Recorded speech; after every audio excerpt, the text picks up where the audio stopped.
I was at Crystal Ball. This is 2 weeks ago.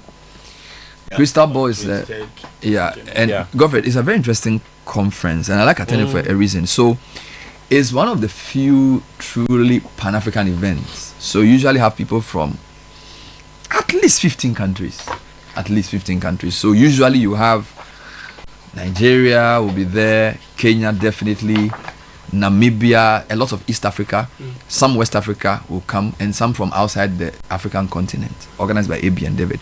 Now, what is interesting about this conference is that after all the discussions, they invite the convener to come at the end, to come and look in the crystal ball, to tell you what he expects for the year. And it's very funny because last year, some of the predictions actually came true. All right. And David claims he's not a prophet. He says, oh, we just came to, history, something. But some of the things, like, for example, he said that the Chinese car company, BYD, was going to basically annihilate Tesla. Now, he made this prediction in January. By August, in fact, by July, they were producing almost double what Tesla was producing. Yep. Predictions about Trump and those types of things. So we had a nice time. So I invited David this morning because I don't want to look into the crystal ball. I just want to assess the first 32 days of Mahama. Okay. But I want to know if we're on the same premise. So David, I'm saying that when I went to secondary school, some people, when you saw them day one, you can tell what they will become by day one. The way they walk, the way they talk. This guy is SP material. Yeah, I go best if you are not part good kind of thing. But some of the guys flattered to deceive. Because there were some guys, Charlie, every question they were answering. By the time we reached SS3, nothing gave them. So you realize that was initial gra. So before we even start the interview, are you of the view that the first month or first 100 days or whatever of a president is important to tell what he would do? Because some are flattered to deceive. Where do you sit? Can we look at Mahama's 33 days and say, this is the kind of man he will be by 2028? I belong to the too early to judge school. Too early to judge? Yeah. Why? I think I judge people by two yardsticks, by what I expect of them and by what they expect of themselves. Okay. And in this case, I want to use what he expects of himself. Okay. He's giving out a 120-day social contract. Okay. And there are about 26 or so items in it if I looked at it very well. And I've picked about 6-7 of them and I judge by that. And then, of course, I judge by all those other things. As to judge him for whether he's a leader, quote and unquote, as to by what standards I measure leaders. That's what I mean by it's too early to judge. Too early to judge. Yeah, you have a 48-month period. We have done only 1 month. So what about the promises that were to have been fulfilled in a month and in the way he's gone about it? For example, he said he was going to appoint 60 ministers. And he's reiterated that when he was doing the swearing in of the last batch of ministers, he said he has only 4 deputy ministers to add because he has 56 and he's going to do 60. I think that's a good sign. I wish he even stuck to the 56 and not the 60. He promised 60. Yes, I know, but I will do with a lesser number if we could. Oh, you think it's doable? Oh, yes. I think this country can be managed with much lesser number. You know, just compare it to other countries which are much bigger in terms of cabinet. And again, I keep saying that the constitution as it's structured envisages 19 cabinet ministers. We have done very well as a nation by distinguishing cabinet from the rest of the ministers, so that we've given ourselves the room. But if you judge by how far we went the last time, up to 123 ministers, then 60 is a very, very big improvement. So it's been halved it. Yes, we must commend him for that. But I'm saying we can do better. The purpose of leadership is to continuously outshine yourself. Yeah. So you're saying that generally speaking, you judge people by what they say they will do. So we'll come some of the things he says he would do. So let's start with the good. What has impressed you so far about how Mr. Mahama has conducted himself as a president first? I think keeping to his word, especially in the time of delivery, has been impressive. Sticking to the 60 is impressive. I mean, 56, I'm saying I wish he wouldn't add the 4. Having said that, setting up a committee, for example, the technical committee on the ECG privatization, that means he intends to consult. There are 2 ways people consult. One is when they do a lot of consultations so they can factor your views into account and make a decision. The other one is when they've already made an uninformed decision and they consult and tell you a decision they've already made. So I'm assuming he's taking the first option, which is my preferred option. So what's the difference? When they say they are consulting you, politicians they are consulting you, be very careful as to what the consultation is. So there are two ways. They do a lot of consultations, so they make a very informed decision. But there are some who have already made an uninformed decision, and they do a lot of consultation, so you know. So they want to now bring you along to what they decided. Yes. So they will say, but you were consulted. It happens all the time. Yeah. So you prefer the first one? Yes. I think this is what he is doing in this one. So when you look at the caliber of the people in that committee, you think he actually wants to know what they think? I don't know all the names by heart, but I know Jabesh Emisata. I mean, I happen to be, for disclosure purposes, to have worked on one end of the West Africa Energy Project. Okay. Of which he was on another end of that project, the technical side. I looked at policy and legal issues, a very wide project across West Africa. And I think he's the best person to head it. I haven't had occasion to look at meet him since, but as you are aware, I issued an op-ed on that regarding that. And my goal was to force people like you to bring the issues to the technical issues and prevent politicians from making it an NDC for and an MPP against. I think the way we can help President Mahama and politicians generally is to, as it were, create issues that makes us avoid the political divide that we always fall into. So let's distill the issues into their bare parts so that we know how we are solving, not just shouting across the table. I think they've used the expression private sector participant instead of privatization. That's the word I've seen. Those are semantics. You sure? Yes. I'm not a fan of semantics. You can call privatization divestiture, as what we did at the time that privatization was very unpopular. You can call it PSP, private sector participation. You can call it PPP. You can call it any. The key thing is we all agree that ECG has been very inefficient, and we think private sector capital injection will be okay. So I don't have any problem with privatizing ECG at all. I'm for. The question is the how, and that is the issues I raise. I raise about 30 issues. So when you talk about how, you talk about the approach or what the end game is. Because I thought the how meant, are you privatizing by selling the whole thing, or you are giving a component of the operation to somebody to bring capital? It's just to one of the 30 or so hydra-headed issues you must deal with. Okay. Because we tend to have a situation in this country where we take change as transactional instead of being a strategic. Let me give you an example, and let's take ECG itself to start with. Way back in the 80s, I think between 1986 to about 1993, we carried out a lot of diversity under a World Bank reform, economic recovery program, etc. The goal was that if you turn these statutory corporations into private liability companies, they will become more automatically. The ECG owes more now than it did at that time.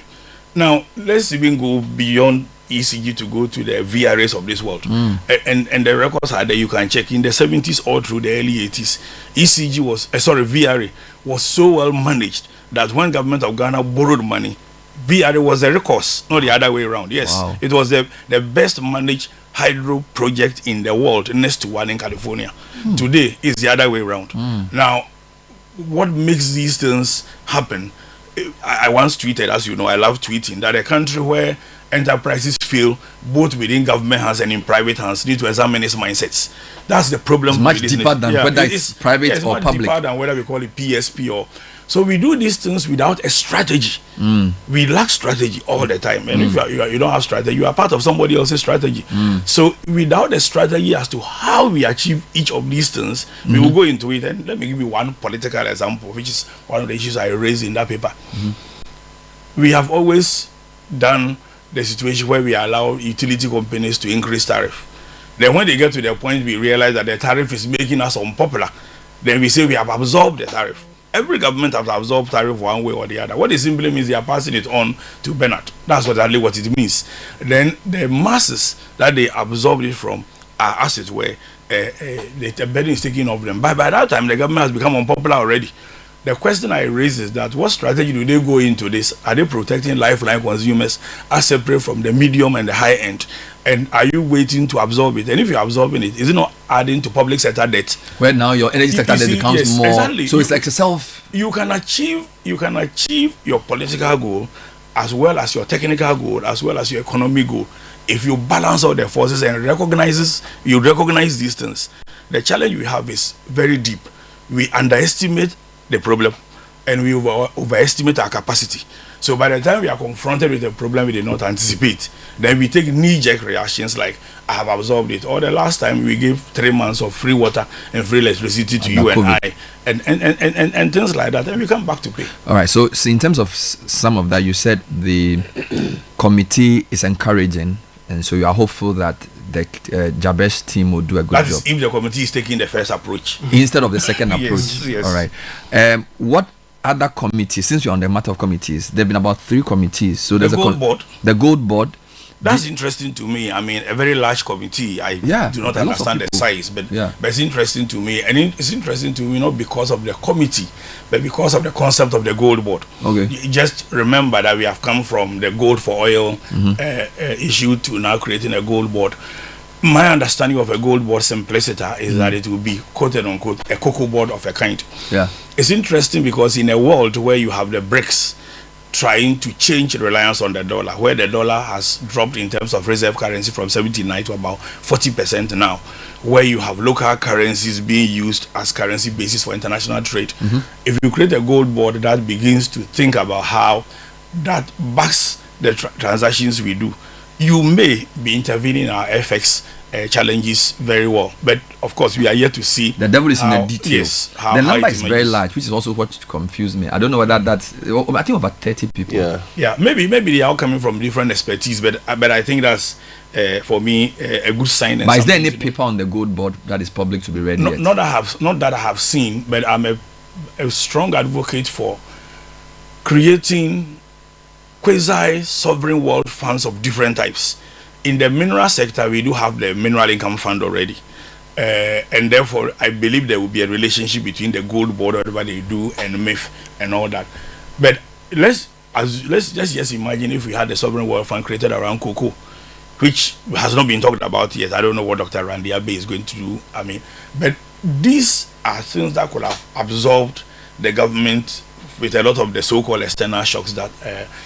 So we should have done it much earlier. Yes. There's also the Ghana Infrastructure Investment Fund as well. So you are all for long-term strategic. Yeah, but the Infrastructure Investment Fund has been there for purposes of. I mean, I was part of the people who pushed for it way back in 2011 when I led the draft of the Public Procurement Act. So it was supposed to be 3 things actually: the Infrastructure Investment Fund, the public, the Project Development Facility, and the Viability Gap Scheme. The last 2 have not been done.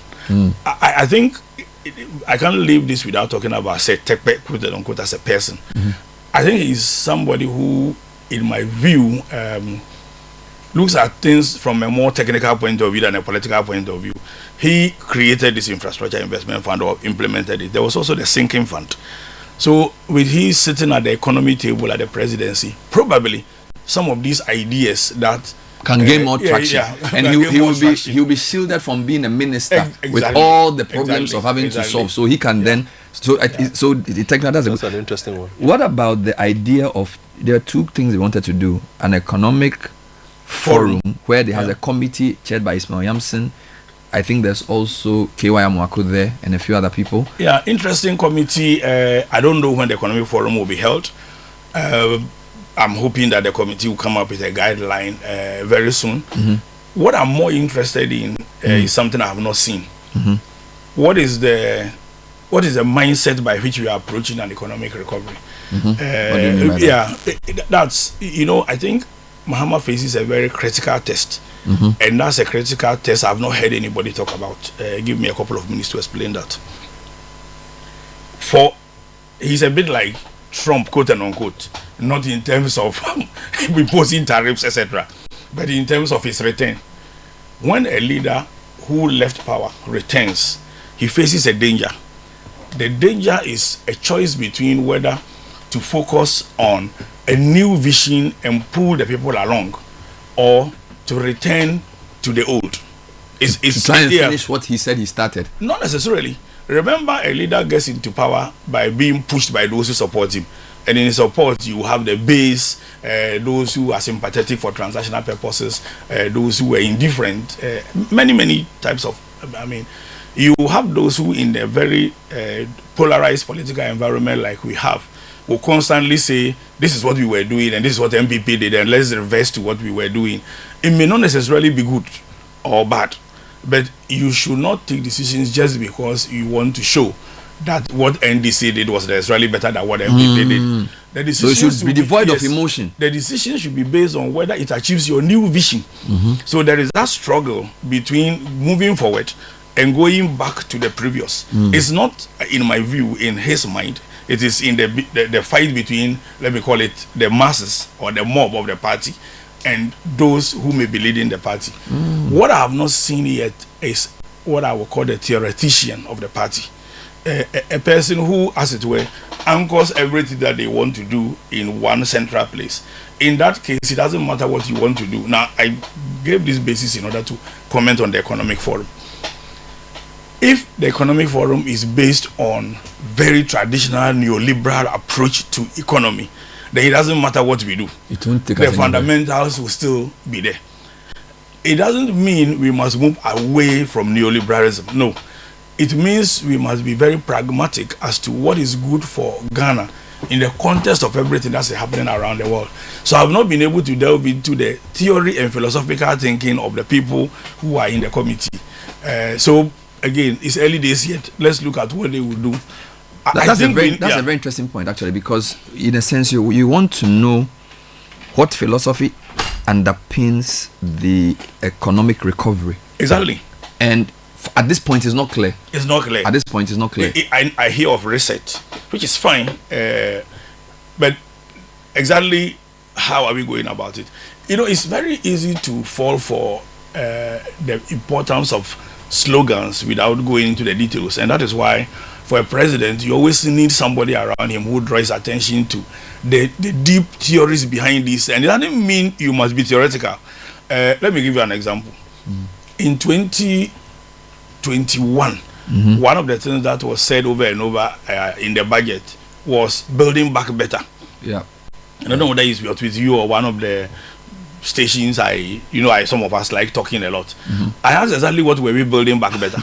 you see, because building back better was a Biden slogan. And he wanted to build back better an America that was losing its infrastructure, and he was trying to drive an infrastructure plan. Were we supposed to be building forward in Ghana or be building back what we didn't have? So we probably just adopted because it sounded nice. So when I hear reset, I'm waiting to see exactly what are the core components of which we are resetting. That's why I said it's early days yet. But the other point I need to make is that it looks like this committee is supposed to now organize a forum to bring ideas together, which is a bit worrying in the sense that you've said that there are two ways of forming committees. You decide what you want to do and bring people to tell them, or you can bring people to say, what do you think I should do?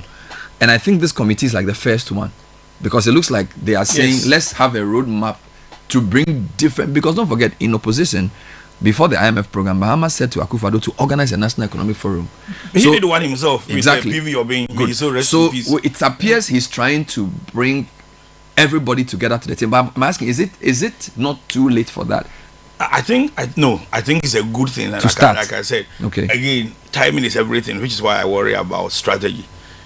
In my view, that should be done before the budget is ready. That is why I say I don't know what date is being done. If it's done before the budget is ready, then the suggestions will feed into the budget. But if it is done after the budget, it means you will have channeled the cost. And if I heard the news right, we are going to start talking to IMF. I will have thought that we will have talked to ourselves to decide what we want. So there's pressure on the. To be fair, budget is March, sometime in March. We are in the second week of February. I am told that the committee wants to finish their work before February ends and have some at least engagement before budget.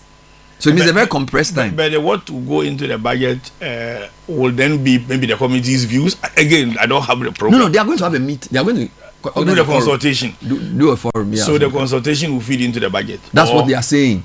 But anyway, all is not lost. If the budget comes out in March, what it will happen is in the media review. Then they can. Yeah. What I'm a bit worried about is if we re-engage IMF, or we have to re-engage IMF, and we make commitments, then it's more difficult to make the changes in the media review. Yeah. It's more rigid. Yeah. Some people. And Bernard, before I leave this issue about the quote and unquote, the theory is the best word I can use, but I'm not a theoretical person, as you know. Yeah. It's quite important because the approach, the budget itself, will determine, and we should not get carried away. African countries always go through 5 to 7 year cycles. If you miss it, you will be overestimating your capacity. After every 5 to 7 years, we go back to IMF in debt. Zambia, which was doing very well now with its currency, etc., just 3 years ago, is definitely having a lot of crisis.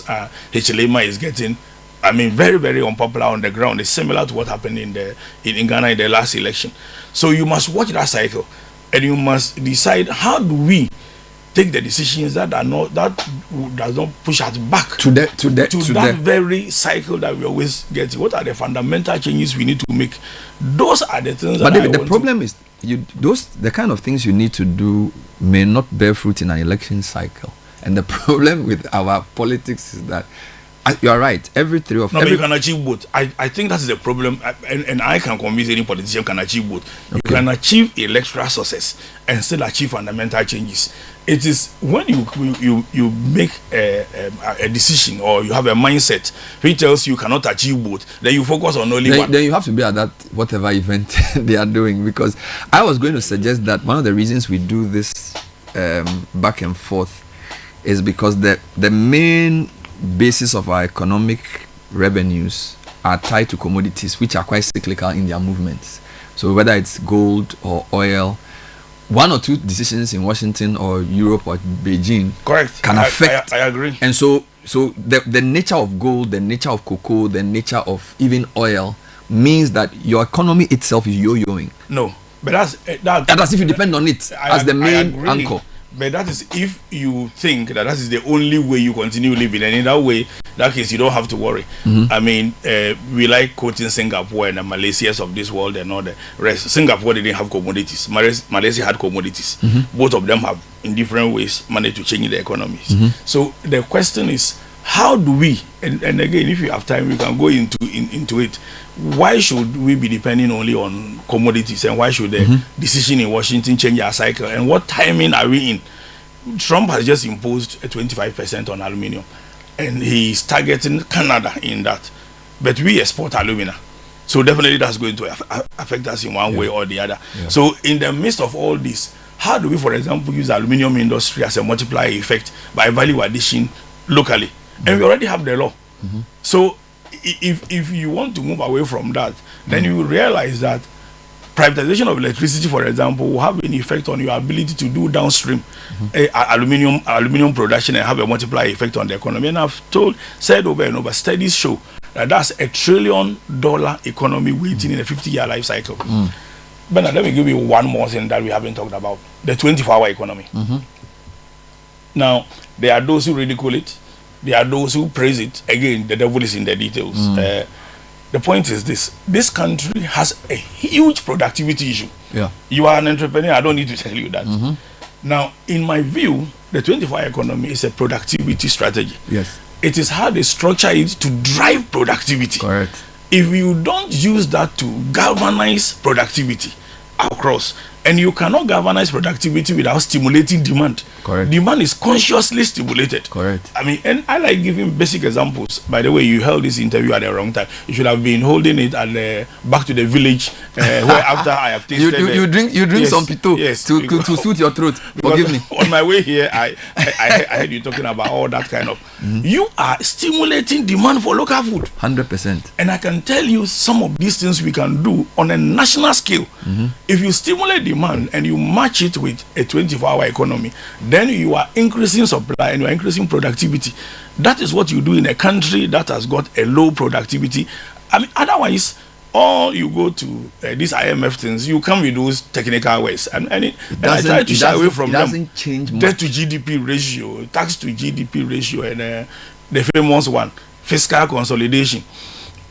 all those words at the end of the day will bring us back to debt in 5 years. Some people think that those are the, as they say in Tree, here and say here they are fatter. So essentially, it's like the fundamental issue is you need to get some basics on the ground, and then you build. Basics? So, for example, the basic is that your revenue is working well. So your tax policy makes sense, and you're able to collect it. Your wastage in government is reduced. So, like, they are basically saying these kinds of things you do with the IMF are to lay the foundation upon which any diversification ideas will be built upon. Again, let me emphasize. Playing the devil's advocate. Yeah, let me emphasize that the countries like Singapore we copy also went to IMF.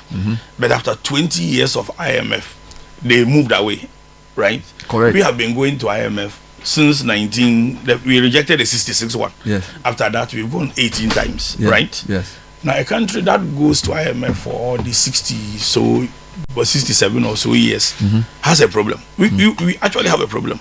So the issue is not going to IMF. The issue is not recognizing that we can't go every 5 years to be disciplined. What are the IMF programs? Just to discipline us. Bernard, let me go technical. I mean, I hate going technical. When you say fiscal consolidation, what does it really mean? Simply two things. Reduce your expenditure and increase your revenue. Yes. Now, GRA has said that they have so far audited only 32%, 38% of all companies. What about the 62? They are waiting. Now, if I estimate there are about 30,000 companies approximately on ORC's register, and the 62 have never been audited. When you say you are increasing debt to GDP ratio for fiscal consolidation purposes, what it means is you are taxing me more. Because the other 62% are having a free that's ride. what it is. Now, if you have a country where only 4 million people have got bank account and 18 million are your voters register, clearly you have a problem. You have a problem. If you can't bring those outside into the banking system, you are not taxing them. It doesn't matter how much you consolidate. It's a false. You don't have the right data. So you can impress IMF by increasing the tax to GDP ratio. You have not dealt with the real issue. By taxing DOD more and Bernard more, but you have not dealt with Caleb and the rest who I know you are paying taxes. No, I think that's not paying taxes. That's the point I'm making. And those issues, we don't need IMF to do that. Those are fundamental issues that we need to discuss how to do it. Yeah. Last point on that, when you look at back to your question of the theoretician, because I also struggle with that, and I'll give you an example. So I'm looking at the appointment, I'm asking myself, who is the anchor economic mind here? And pardon me, so you have a finance minister who obviously was a deputy before, who was a ranking member of the committee, who now has his PhD in, I think, finance or economics. You have Sir Tekpe, who's from the accounting side, practical guy, IMF leaning as your advisor. Then you've made Guzitano your advisor on 24-hour economy and accelerated export development. Then you've made Ismail Yamson the chair of this economic management thing. And Ismail was GIPC board chair under Mills. Obviously, former Unilever chairs a lot of boards. So in my head, these are the people. Ismail Yamson, the Minister of Finance, Tekbe, and possibly Guzitano. Now, the question is, when we bring these four people together, is there a certain economic philosophy they have which drives the way we think about the economy? I don't look at it that way. I mentioned Tekbe because I think he is displayed during his period that he listens, he consults a lot, and he always is ready to put in place the kind of things that I think prevents us from being as it were overtaken by external shocks. His sinking fund, for example, and his Ghana Infrastructure Investment Fund are examples to cite. But that is different from the question you are asking. The question you are asking is that is there a central direction that I expect from the president himself? I mean, and whether he has a theoretician behind him or whatever, because it doesn't matter what advice a person is giving. If that person is not deep-seated belief in that advice, he may or may not take that advice, or maybe pretend to take it. So over the period, it's very clear that he wants us to move forward. That's what I hear him say every day. That's why I said that he sits in a very tight position between moving forward with a vision and being pulled back by those who. So you see that. So you see, there's a tension between, and not just for this government, the people in the party who have expectations about what they expect to be done, and then possibly the leaders of the party who have a vision that they have to achieve within that short time. And if the leader is not able to distinguish between those two forces or place their expectations in the right context, he may fail. And the leader should be able to decide how to pull along those who want to pull him back. It's very important. You have to pull along those who have to pull it back, because if a leader, and again, this is something I've said before, if a leader is unable to get everybody to buy into his vision, he's on a lonely walk. He's just on a lonely walk to nowhere. Look, the first time I went to Singapore, Lee Kuan Yew was alive, and he was driving the Smile Singapore. Everybody in the street knew what Smile Singapore was about. Again, I'm waiting for 24-hour economy. I expect 24-hour economy, and it's one of the things I believe I will issue an op-ed on. I believe it should stimulate demand in such a way that everybody should be able to participate in it, if that is the vision. If you don't bring all of us along, then it becomes just a party thing. It's not only party people who voted for Mahama. A lot of people who voted for Mahama who are not necessarily party people. So if we need to carry the whole nation along, and for me, that is what a leader does. So at the end of the day, but Bernard, if we don't take care, and politicians fall for this, when you say generate employment, what exactly does it mean? You can do that through YEA, the likes of NAPCOP or whatever it is they call, and get people to go and queue at the stadium, etc. That's one way to do it. Another way is to say, Citi, what is your staff strength? How many PAYEs did you pay last year for these people? How many people did you pay Senate for? And how are you going to increase your number of staff for this period? If you can do this, you are paying, instead of corporate tax of 25%, you are paying 22%. And there will be 1,000 of cities. These people, each employing 3, generate 3,000 jobs. I don't need to queue at YEA. And I can give you several options of discriminatory corporate taxes that can drive employment. So that you are telling the company that we want you to employ people. Yes. We'll take money from there, and you the reward we give you is to say you will enjoy a lower corporate tax because you are helping to drive employment. I spoke to one of the top NDC people I happened to have bumped into in a talk I gave. I mean, she was speaking to me on the side, and I talked about the possibility that if you want to create a women's bank, for example, good or bad, it's entirely, but I want to know how the lending will be structured. Good. What happens at the end of the day if the women are borrowing at the same rate that the other banks are? So what's the point? What if I can use the capitalization to say that if you're a woman-led enterprise, then I'm actually underwriting half of your loss provision. So you incentivize them. Yes. Then there's an outcome and there must be evidence that you have actually increased number of staff. You know, there's a hard work that we need to do, because it's very easy. Let me give you an example. It's very easy to fall for theories. Every month or every 3 months, Bank of Ghana will hold a monetary policy committee. I don't pay attention to those things. Announce a number and drop. I am happier with the news I heard this morning that the government took a decision to reject treasury bills oversubscribed. Thank you. And then treasury bills will drop. That's more consequential. It's actually practical. Why? Because it forces people to invest in long-term funding and equities, and the stock exchange then increases. Then we find other sources of increasing our investments and I mean, as it were, being able to increase. So if I do that, now if monetary policy, Bank of Ghana drops the rate or increases the rate, it doesn't really matter to me that much. Why? Because the real cost of borrowing by the banks is loss provision. Yes, sir. Every bank will tell you that their biggest component of their pricing is how much the losses are, which is the assumption that you won't pay, Caleb will pay. If that is the case, why don't I underwrite loss provision? Impairment. And because of the impairment, then guarantee that if you're a woman-led enterprise, you can get this amount of money and show me the job. If you show me the job, then the next year you get the next installment. That way, you liberalize the job creation. Look, do you know, there have been, I don't want to accuse any government, but there have been past situations where as many as 600 people were sent to a government entity at once and say, employ them. Just like that? Yes. To do what? And you go to the place, some of them don't have seats to sit. And that's the way we call generating employment. So you think that there must be a lot more careful thinking about how to even use tax policy to incentivize some of our longer real sector objectives. This country like can employment. be turned around. Bernard, I won't say it on there. If anybody sits down with me, I can show him where to generate billions for this country, which is sitting and without raising tax rates, without making any unnecessary. Yeah, it's there. Last point here. When you look at the way some of the president's appointments were received by his party supporters, and the fact that he has stuck to them. Let me give a classic example. Since you're on the GRA, so the former GRA managing partner, Sapon, KPMG was senior country partner. Yes. Now you and I know that KPMG do a lot of work with the GRA, and then when this man was appointed, technically it sounds like a sound appointment.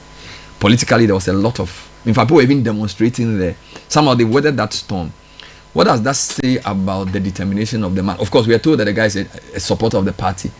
But for me, a position like GRA, if I had my way, of course, having the right political colors helps. But because of the technical nature of the work there, I think the technocratic consideration should be higher. I saw it differently. Tell me. I know Anthony Sapon. I don't know him to be a partisan person, so I cannot say whether he's MPP or NDC or whatever. But I mean, now they say it's NDC. They even came to show the things he did for NDC. Oh, okay. So it means he did from you. Okay, too. I didn't know that. We all didn't know. Me too. Apparently, I even did events with them. I didn't know he was from any party. Yeah. Okay, but the proof was that he's Antiama's son. That's what they said, but we don't know who Antiama is. Who is Antiama? His mother. Okay, all right. Okay, so having said that, what that revealed to me is that there is an intra-party feud.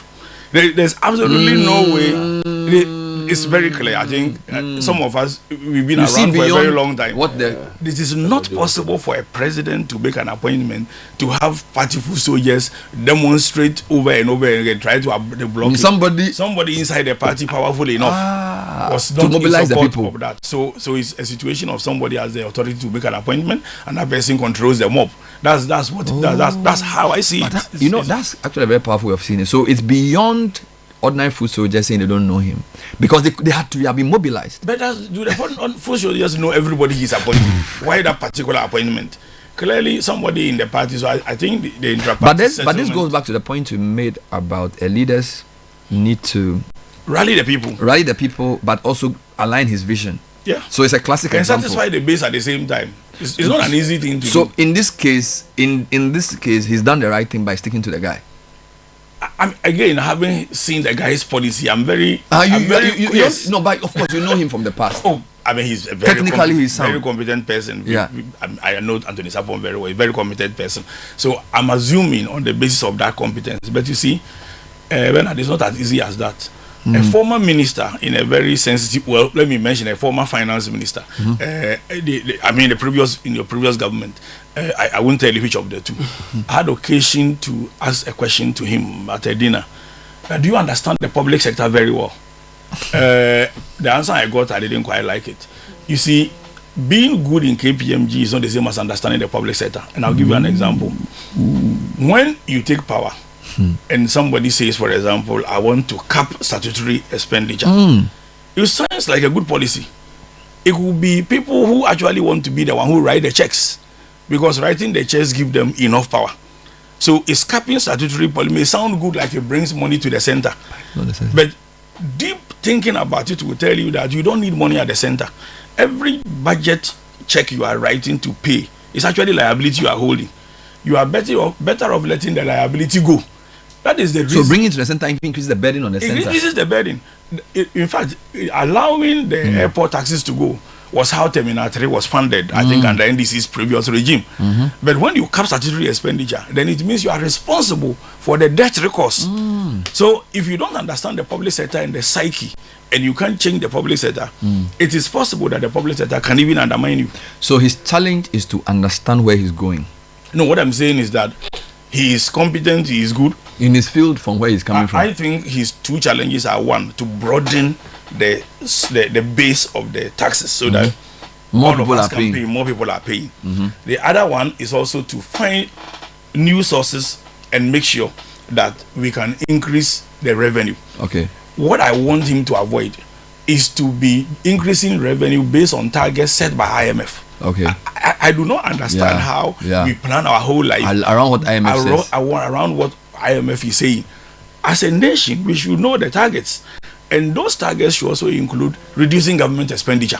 Wonderful. It's not just increasing it only. So it's 9 minutes past 9. My guest is David Ofosu-Dorte, who's the senior partner at, I almost said KPMG, at AB and David, which is a Pan-African law firm. We are happy to take your comments because today we basically thinking about 32 or 3 days of Mahama's government. What have we learned so far? He's said some very important things that for him, he looks at a leader from what he expects of himself as much as what he himself expects of the leader. And the leader's way of showing us that is the kind of people he appoints. And then he also asks a question about the theory behind the economic review that we want to do. A couple of things to just mention quickly. 2 other sectors I know you are concerned about. In the built environment sector, 2 things have happened. I watched the vetting of the roads minister, who himself is an architect, and he said they were going to bring back the road tolls, but not in the same form. And I think last week they did a call, they call it a call for proposals for ways in which we can get the road toll revenue without causing traffic. That was number 1. Number 2, the previous administration, still within the road sector, had merged the highways, the feeder roads and neighbor roads into the roads authority. Some staff did not agree. So this minister has suspended that and he wants to consult further. I know that before you became prominent in law, you were actually quite good in mobility and urban movement. So this is your area. Again, from the first few moves of the roads ministry in the built environment generally, what are your thoughts around how he's approaching this, and what are some of the things he needs to look out for in the road sector in particular and transport generally? So that's a difficult question for me, and let me explain why. So first, in respect of the Act 1118, I was a consultant for the policy framework for Act 1118. That's the one of bringing all the agencies together. This is pursuant to a session I did for urban roads where the former Minister for Transport was there. So I gave them the framework for that. Subsequently, they carried on their own consultation, and I mean, I heard a law had been passed somewhere, etc. So to that extent, as to the minister's reason for suspending the implementation, I am not so sure.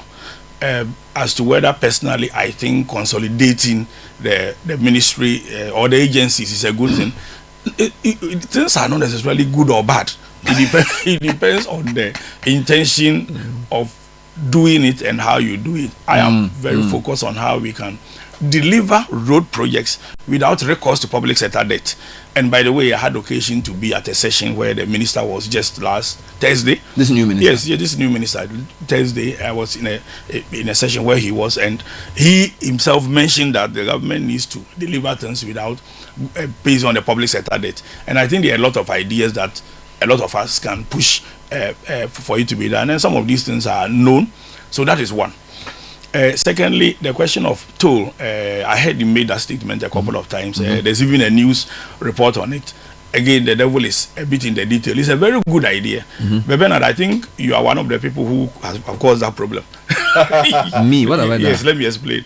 So when the toll was removed the last time, there was a lot of talk about the traffic at the toll booth. So and you were a supporter of removing the traffic. So I believe that is why the minister wants to do it without the traffic. Yeah. Good idea. It's the how. You can do that through shadow tolling, and this is my area. By the way, you can do that through shadow tolling.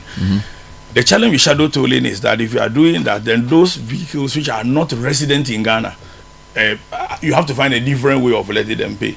You can do that through still have toll plazas and have e-gates where people just drive through, etc. What is missing in the system is a toll policy that we decide exactly how do we do the tolling. Because in the absence of that, you have found a situation where, for the purposes of e-levy, we remove those tolls. I was completely against the without going of the through tolls. without going through parliament. Yes, that's why I was talking about traffic, because the traffic thing took away the argument about the removal of the tolls. So I'm for bringing it back. I'm for bringing it back without inconveniencing the public. I'm for maximizing the collection from road tolls, but that is just the smaller of the problem. You must use road tolls to leverage the development of roads without recourse to government. If you don't do that, I mean, you can build a lot of the arterial roads in Ghana, Accra Kumasi, Accra Takrade, Aflao. You can build a lot of these arterial roads without recourse to government debt. The challenge is that when we structure it and we do indirect recourse, it ends up being added to our debt stock. And that's why I keep saying, let us know the how. So, the minister's policy is a very good one. I will hope that... I wanted to elaborate on. You said we can do a lot of arterial roads if we get the right framework for tolling. So, are you looking PPPs? Is that what you're suggesting? That maybe you pick some roads which are useful? No, PPP is simply under Act 1039, a terminology where private sector absorbs a substantial part of the risk, over a long term. But if you structure a PPP in a way, and again, go back to ECG, it's the same thing, whether you call it PSP or whatever, they are all in the same category. And let's say that you say if the tolling is, let's say, 10 cedis, right? And there is a viability gap, because to make the toll viable for the private sector, the toll should be 20. Now, this is election year, and let's assume it is 2027, and NDC says, no. Stick to 10. What you have done is that you've created a viability gap of 10. And that 10 difference becomes a government debt. And if they come to me as a lawyer, I will write what we call direct and indirect force majeure, a long list of 4 pages of clauses. And one of them will say, when government decides to bring the toll below the commercial tariff, I go to government. So it is a PPP, all right. It will look the facade PPP, but the recourse is to GOG. And IMF immediately asks it to your public sector debt. I'm going to say something which will surprise you. In 2006, I had the privilege of leading Ghana's Compact 1 negotiations. It's public now. Under Compact 1, we agreed to increase the tolls by 10-fold. Yes, 2006. Check the records. You were part of that team. Yes. I led the negotiations 10-fold. Immediately over a period? No, over a period of 5 years. Okay. We didn't even double it. Okay. Right? And it has stayed the same since that period. So there is the intention and the political willingness. I advise one of the metropolitan assemblies in Ghana, where they imposed a certain type of fee-fixing resolution in that assembly and made a lot of money. In the election year, the consultant implementing it was asked to halve it. That in the there were people being prosecuted. And you know what the metropolitan chief executive said? Election year, you're prosecuting NIPA. Yeah. I'm not kidding you. So if you have a situation where you can't prosecute people in the election year. So if you have a situation where we do PPP, PSP, it doesn't really matter. If the political will and the structure is not there, we will recourse to government debt. And that's what I'm saying. We can do a lot of these roads without GOG debt. It is how you structure it. So it means we should watch that space. Yes. Because but you said something that's worrying me now. You are saying you need a tolling policy. Now, if you are asking for people to send in expression of interest when we don't know the overriding tolling policy, that means that you don't necessarily need to write the tolling policy complete before you should know it. Yes, you should have an idea what you want to do. That's why I say I support the minister's angle. You should have an idea. But Bernard, again, let me mention, we tend to be not comprehensive as a people in our planning. When you want to toll any road in Ghana, it looks like a Ghana thing.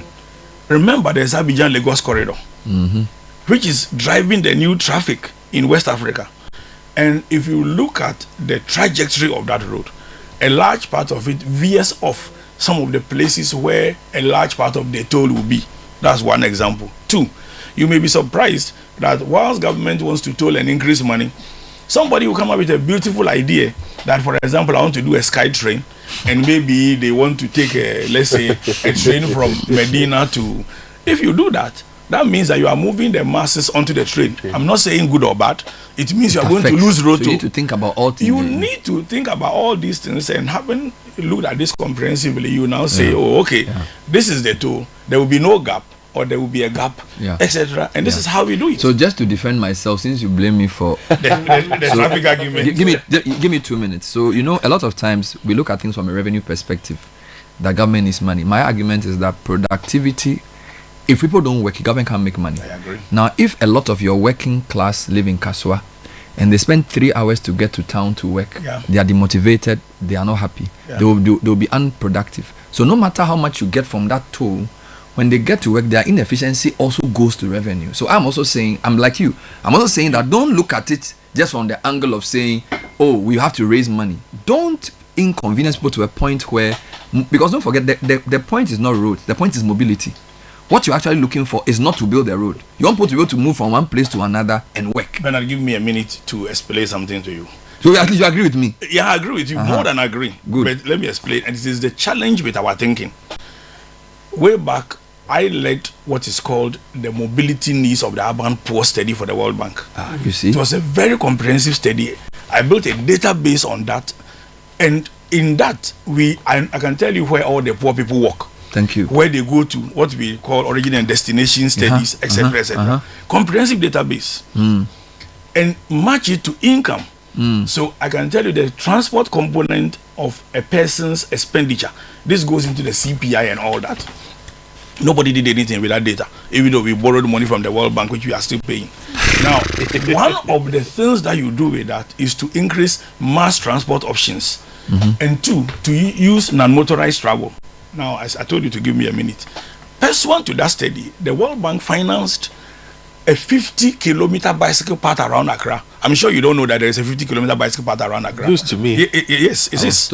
It starts from the Nima gutter, the big gutter around Nima, come all the way through Asylum down. These things were designed, implemented, marked. During the election year, people were parking there, and the people, after having been moved away from the street, we call them back. So once election comes, common sense to goes. Come and occupy. So people park. All the markings are gone. We are still paying the money. That is one. Lord. Two. It was as a result of that study that the so-called Ayalolo and GAPTI was done. I wrote the GAPTI legal framework. My God. So the GAPTI was done so that for the poor, the problem is not letting the poor queue, it's giving them mass options. So you have a dedicated lane for the poor. The people who queue are you and I who have got money and we buy cars. We should be paying higher. If we have money, then you have to pay. So if GAPTI were working, even if the toll was there, we the people who decided will not use mass transport will pay. Let me tell you how GAPTI didn't work. And that will also surprise you. Two reasons why GAPTI didn't work. One was simply when government changed, GAPTI was stalled. The whole terminal was built at Adenta. And from 2017, it didn't work for about the next 4 years or so. Yeah, it's as simple as that. That is one. Two, you have a situation where the assemblies in Ghana at the time the GAPTI framework was being done were 13. When governments decide to divide us into districts and regions, we have no idea what it creates. The 13 assemblies signed the agreement. By the time it was being implemented, Greater Accra assemblies were 27. Pacification problems. The additional assemblies had no idea what GAPTI was. Now, in Greater Accra, you cannot leave this place and say you are going to, let's say, Kaswa and cross the border. You pass through five assemblies. Pass through 5 assemblies. So the recommendations in the studies and the legal framework is what we call the greater metropolis approach, where you treat, even though they are different assemblies, you treat them as a metropolis. But each person comes and divide the country, the districts. Just going to Tetekwashi. Your right side is Ladoma. Your left side is Ayawasu. Then behind you is AMA. Then there's also Teshi. And all those things. And we think that we are just dividing this and creating mayors and all the rest. Some of them who are absolutely clueless on what city management is about. So we end up undermining it. Look, the World Bank has money, right, to solve some of these problems, which we have, as it were, killed to borrow. I don't know whether we have borrowed it, but the framework is destroying what we borrow. So we have a large part of money we borrow, paying for, and it did not achieve the results. So yes, I agree with you that we should not be wasting time at the queue. But why can't we have mass transit? So that would have dealt with it. Yes. So David, again, if I hear you well, I try to summarize. You've said two things. Generally, that strategy is very critical, because if you don't have a long-term strategy, it doesn't matter what you do, you will not succeed. Then number two, you're saying the leader has many things to meet: the political, the economic or financial. If he does not learn how to balance the two, election year, foot soldiers, it will always undermine good sense. So the leader has to be strong. Okay, so let's come back to this president. He has a very strong mandate. This is the first president who has close to, 57 is a big percentage to win, because his opponent got 41%. Yeah, nonsense in Nkrumah. No, I know. I'm saying it's big. Yeah. 2/3 parliament is pretty strong. Yeah. Now, with that level of power, should he not be in a position to... And number three, he doesn't have a re-election. So whilst I know that can affect him because some of the people in his party may not be happy, does that not give him a mandate to push through and solve all this election year nonsense that undermines all the things you've been talking about? Absolutely, he has. if I were him, I would be adopting what is called a majoritarian approach. Okay. A majoritarian approach is the type that Chandra Modi has used in India to push India forward, where until recently he has such a huge majority in the Indian parliament that he pushed his policies through. So yes, and I think that's what this president has the chance. You mean good things? Good things, including for me, and I've seen the Constitution Amendment Committee. I think one of the things I would be very happy if he would do it is to remove that part of the Constitution which requires him to appoint ministers from Parliament. Because why are we appointing so many ministers from Parliament? I have a problem with that. That is one of the reasons why presidents' hands are tied. Because they are in two places It's a club. at the same time, and we politicize everything. I mean, those are some of the little things in the Constitution I will change. Otherwise, I'm not there. I want to ask you a final question, but I want to read some comments first. Caleb will read some comments. Now, my last question has to do with the US AID angle, and I'm not even talking US AID specifically. Okay. What I'm trying to say is that what it means. So the US president is quite protectionist. It's very easy to see this, and he's even decided that US AID staff will be recalled on leave.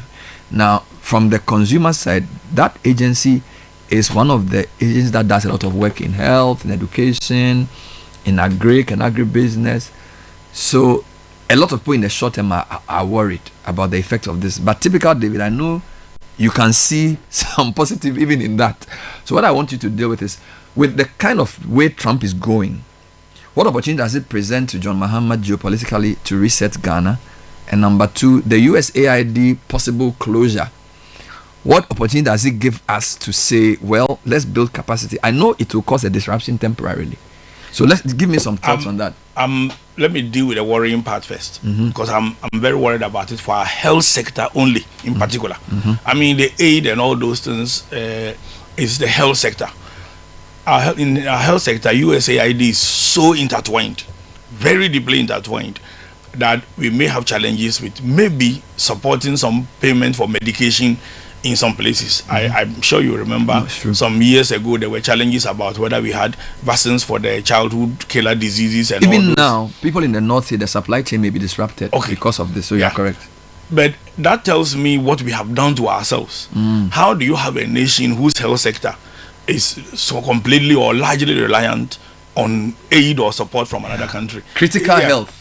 Isn't health so important that we should spend more money on it and less money on other areas and do the necessary environment to so for me, this is an opportunity, first USAID in general, for us to take charge of what is important to us, and I don't think there's anything more important than health.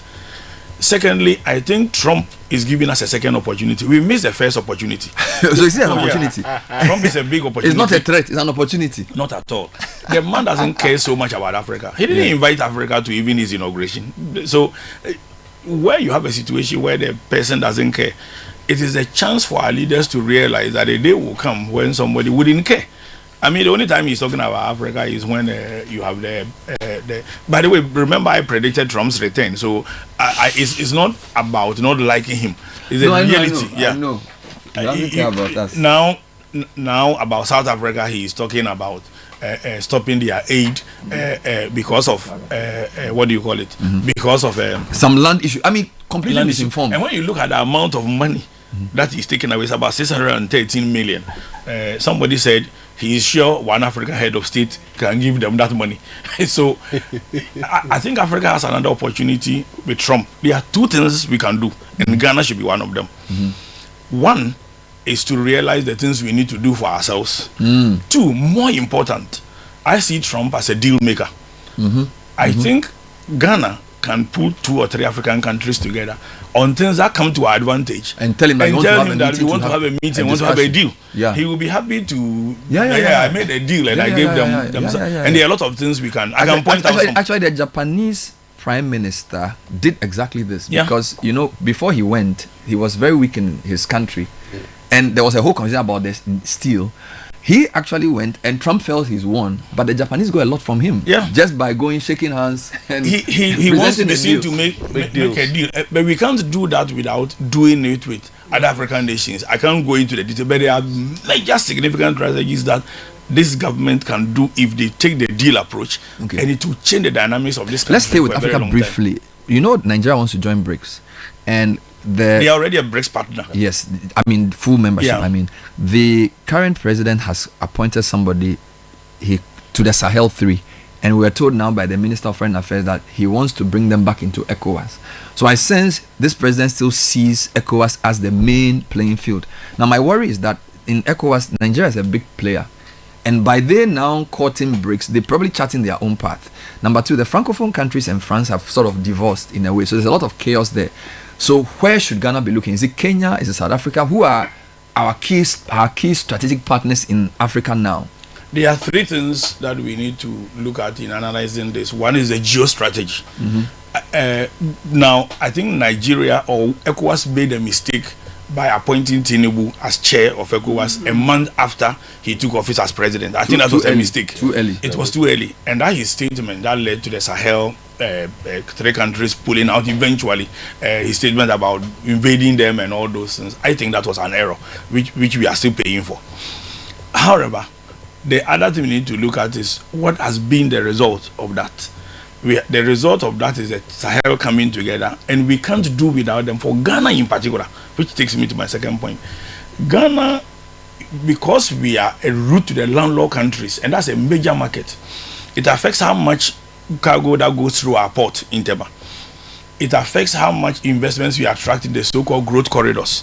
So I'm happy that there is an appointment of Begbolate, if I recall, yes, as the Sahel Court. But instead of focusing on bringing them back into ECOWAS, which I think will be very challenging, they've issued their own passports from what I hear. So you think it's better for us to relate to them? Yes, I think we can relate to everybody. But there's a third thing I think have gone almost unnoticed. Ghana has stopped recognizing the Sahel, Sahrawi Republic. Western Sahara. Western Sahara, yeah, that's that they call them the Sahrawi Republic. Now, depending on who is sitting at AU, we are either 55 countries or 54 countries. If Morocco is in the place, we say 54 because they don't recognize Western Sahara. Why did we stop recognizing them? It means we want to do more trade with Morocco, which probably not a very bad thing. But then one geostrategic decision Ghana can make is whether we want to support Morocco's incursion or attempt to join ECOWAS. Morocco tried to join ECOWAS. From a geostrategic point of view, I think probably Nigeria didn't like it. I may be wrong. That was my view. Probably, yeah. Yes, but with ECOWAS reshaping, should we rethink the Morocco approach? And what are the advantages we get in that? So, stopping the recognition of Sahel, of the Western Sahara is fine. But I will negotiate and see what we get from Morocco in bringing them back into. Although there will be pressure in the NDC because some of the philosophers in NDC are angry about the decision. Western Sahara. Yes. Okay. So that's it's not even clear. Again, that is why I said that I want to know the philosophy behind it. So when I talk about I'm not seeing the theoretician, not recognizing. We want to know what's the end game. Exactly. What thinking goes into the decision. Exactly. Yeah. Having said that, you mentioned BRICS. Yeah. I think it's about time we applied also to join BRICS. Even with our 30 million. Yes. I mean, look, we are underrating BRICS. The whole thing about the world is the size of your production capacity. Again, which is why I say I like 24-hour economy, provided it can be turned into a stimulant for production to solve our productivity problem. Now, your production capacity as a nation is what is very important. People talk about debt to GDP ratio too much.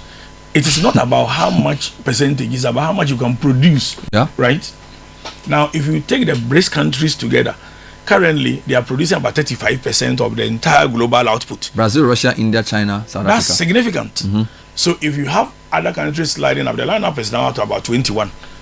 If we join them, we get a few advantages. You're joining the bulk, and now I'm not a believer in semantics. This so-called global south that they keep referring to. We are the global majority. That's exactly because once you add Malaysia, Indonesia, Nigeria, Turkey to that's BRICS, the largest part of the that's the world. And Indonesia has just joined. We are talking about the global majority.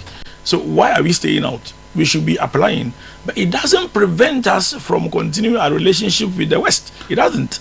And you think Trump actually presents a good opportunity for us to consolidate, because now he's doing America first, so we also have to do Ghana and first. make a deal. Absolutely. A deal that enables us go for BRICS. All right. Take advantage of his second term as well. Wow. David, the thing about you is that we can go all day, but you're also a very busy man. So when I get to, I don't want you to leave. But if I let you say everything today, what will you say tomorrow?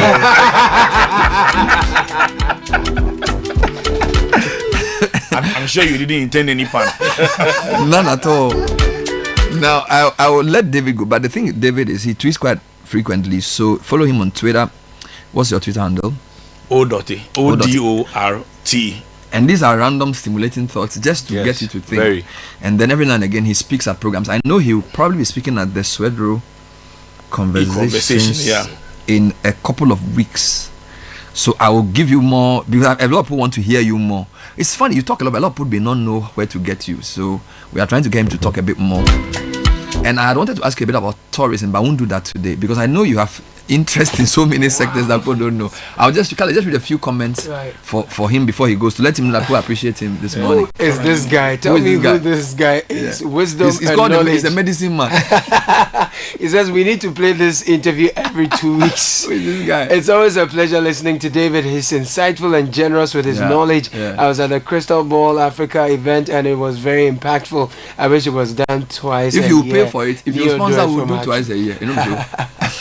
This is my first time commenting on the show, Bernard. I'm convinced so far that the president, with what the president has done in the first month, he has achieved better with what he's promised to do in 120 days. I believe the rest will be done, and Ghana will surely be reset in 20 years. You say, okay, Ni Atukwe send that. Okay. I'm truly inspired by your insightful analysis, David Ofosu-Dorte, especially on Ghana's economy. Your depth of knowledge and passion for driving positive change is remarkable. I would be honored to learn from you and be mentored by someone of your caliber. Thank you for sharing your expertise and inspiring so many of us to think critically about our nation's future.